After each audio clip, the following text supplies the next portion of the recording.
Hey guys good morning welcome back to my new blog. तो मु एबे just बाहरिली पुणे मोर लाइफ रो फास्ट एयर जर्नी करिया को जाउची। आशा करची कि जर्नीटी मोर बहुत सुंदर रहिबो। तो चलतु देखा एयरपोर्ट रे कौन केमती चेक इन करा जाए। वेब चेक इन मुझे करनी तो कहीं विंडो साइड टिकेट मु नवा चाहूँगी।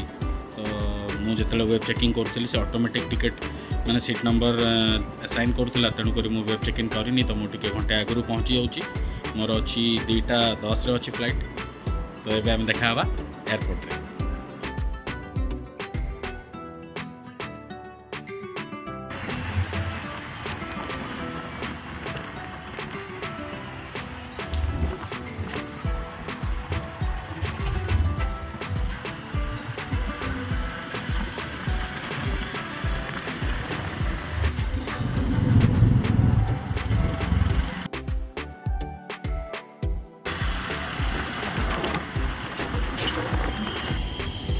तो फाइनली मु एयरपोर्ट पहुँची गली।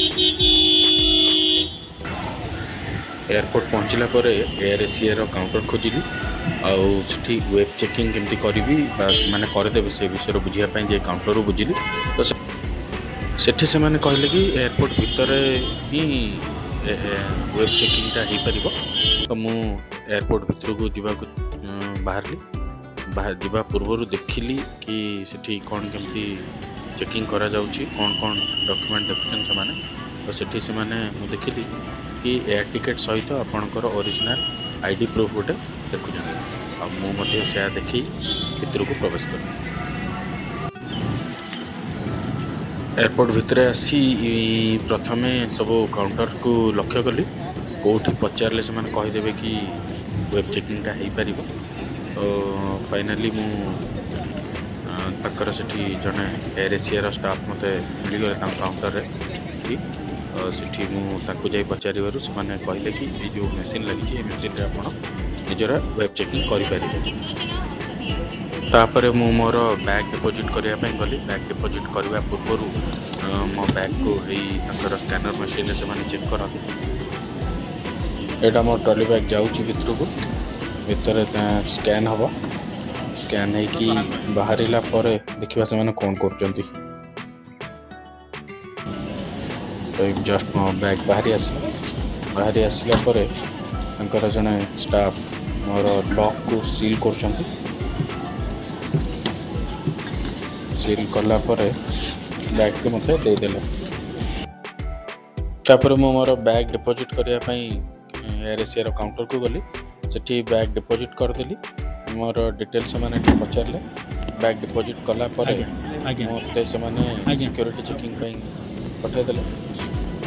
सिक्योरिटी चेकिंग मो पाखे मोर लैपटॉप बैगटा था। तो लैपटॉप बैग में जहाँ भी थी जमती कि मोर मोबाइल फोन्स अन्य इलेक्ट्रोनिक्स जिनस बेल्ट पेन ड्राइव्स जहाँ भी ता भीतर थिला एक्सेप्ट लुगा को छाड़ी को सब बाहर करी गोटे ट्रे थोली।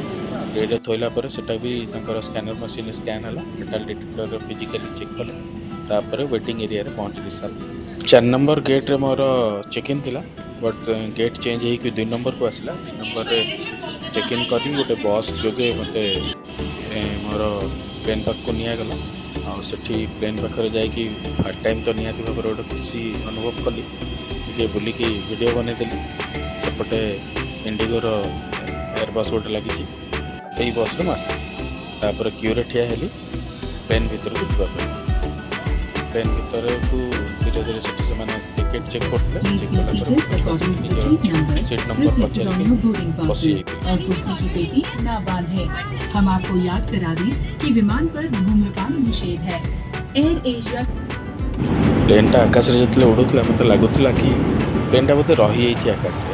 बट जतले मेघ गुडा को देखुतले जना पडुतला धीरे धीरे जाऊँ। बट एटा धीरे जाऊँ आ सिक्योरिटी रीजन जेहेतु फर्स्ट टाइम थी तो से टेकअप टाइम वीडियो बन पारे। तापर मत भोक लगे मुझे लंच ऑर्डर करी वेज बिरयानी और कैपाचिनो कॉफी। तो वेज बिरयानी देखते मैंने गरम पानी ढालिक कहले 8 मिनिट पर खाइबा। 8 मिनिट पर पानी सुखी जाता चाउल गुड़ा फुली जाता खाइली जहाँ ठीक ठाक थी। ତାପରେ ଇଏ ହେଉଛି ଆକାଶର ଦୃଶ୍ୟ। ଆକାଶଟା ଦେଖିବାକୁ ବହୁତ ସୁନ୍ଦର ଲାଗୁଥିଲା ମୋତେ, ପୁରା ନୀଳ ଆକାଶରେ ଖାଲି ମେଘ। ଆଉ ତାପରେ ଆନାଉନ୍ସ ହେଲା କି ପାଗ ଖରାପ ଅଛି ବୋଲି ଶୁଣିକି ମୋତେ ଟିକେ ଡର ଅବଶ୍ୟ ଲାଗିଥିଲା, କିନ୍ତୁ ଫିର୍ ବି ବସିଥିଲି କାହିଁକିନା ଅନ୍ୟ କୌଣସି ଯାତ୍ରୀଙ୍କର କୌଣସି ଅସୁବିଧା ହେଉନଥିଲା, ମୋର କ'ଣ ଅସୁବିଧା ହେବ, ଟିକେ ହାଲକା ଟେନସନ୍ରେ ଥିଲି। ତାପରେ ପାଗ ଖରାପର ଭିଡ଼ିଓ ଟିକେ ନେବାକୁ ଚେଷ୍ଟା କଲି। କଳା ମେଘ ସବୁ ଆସିଲା, ତା ଭିତରେ ଆମେ ଲ୍ୟାଣ୍ଡ କଲୁ। ଲ୍ୟାଣ୍ଡ କରିବା ଟାଇମ୍ରେ ଦୁନିଆରେ ବହୁତ ବର୍ଷା ହେଉଥିଲା, ତ ଭିଡ଼ିଓ କ୍ଲିଅର୍ ଆସୁନାହିଁ। ତ ଇଏ ହେଉଛି ଲ୍ୟାଣ୍ଡିଙ୍ଗର ଦୃଶ୍ୟ। ଯେହେତୁ ପୁନେ ଏୟାରପୋର୍ଟରେ ଭିଡ଼ିଓଗ୍ରାଫି ମନା, ତ ମୁଁ ଭିଡ଼ିଓ କରିନଥିଲି। ବାହାରେ ଆସିକି ଓଲା ଉବେର ପିକଅପ୍ ପଏଣ୍ଟ ପାଖରେ ଟିକେ ହାଲକା ଭିଡ଼ିଓ କଲି। ଆଉ ଯେହେତୁ ମୁଁ ଉବେର ବୁକ୍ କରିଥିଲି ମୋର ହୋଟେଲ ଯିବା ପାଇଁ, ତ ତା'ର ପିକଅପ୍ ପଏଣ୍ଟକୁ ଆସିଲି। ତାଙ୍କର ଏରୋ ମଲ୍ ବୋଲି ଗୋଟେ ଜାଗା ଅଛି ଏୟାରପୋର୍ଟ ପାଖରେ, ତ ତା'ର ଫାର୍ଷ୍ଟ ଫ୍ଲୋରରେ ପିକଅପ୍ ସେଣ୍ଟରଟା ଅଛି। ଏଇଠୁ ମୁଁ ମୋର କ୍ୟାବ୍ ଯୋଗେ ମୁଁ ମୋ ହୋଟେଲ ପହଞ୍ଚିଲି।